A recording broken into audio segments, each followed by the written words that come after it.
brand new day. Let's go out and play. Another day to have a good time on this earth. It's a brand new day. What more can I say? Just thank the Lord above for our miraculous birth. Craig Sommers here today to talk about gluten sensitivity and celiac disease. It's now believed that at least 1 in 3 people have gluten sensitivity, and it's known that about 1 in 130 people have celiac disease. During World War II, there were many people in the hospital who were very ill, and grain became unavailable over in Europe at that time, and many people with these illnesses went into remission. They weren't eating any grain. After the war, when grain became available again, their illnesses came back. So they were able to figure out it was the gluten in the grains which was causing the illness. The problem today is lack of definite criteria for diagnosis. Some of the types of testing that are currently done are skin prick testing or blood testing, and they often bring up false negatives. There's also the biopsy of the villi in the small intestine, where they'll go in and they'll clip a couple of pieces of villi and look at them under a microscope, and if those villi aren't atrophied, they'll tell the person that it's a negative test result. Well, that's kind of like dipping a bucket into a lake, pulling it out and looking in the bucket and seeing no fish and saying, well, there's no fish in the lake.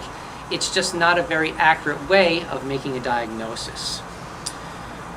There's a wide range of symptoms that people get from being exposed to gluten. At least 190 diseases are now known to be linked to gluten.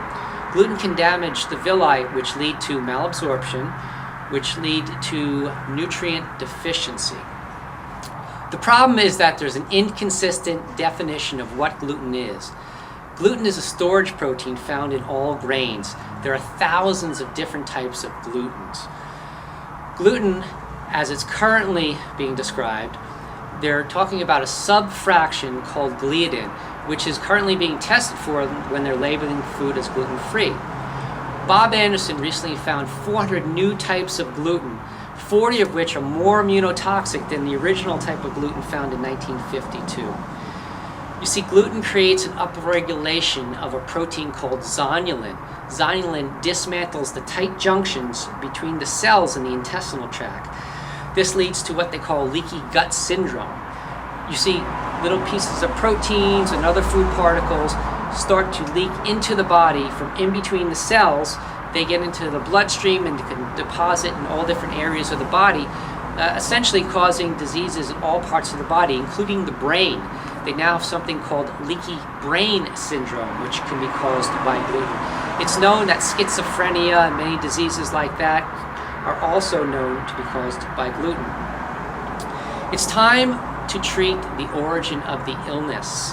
If you have unexplained symptoms, try a grain-free diet for at least 3 months. And remember, corn is a grain. Corn has a type of gluten in it. And foods like soy sauce have wheat flour in them. So there are many hidden sources of gluten. Seek out and learn what these sources are. Try a grain-free diet, and your health will benefit. The sun is on the rise, so open up your eyes, drink it in.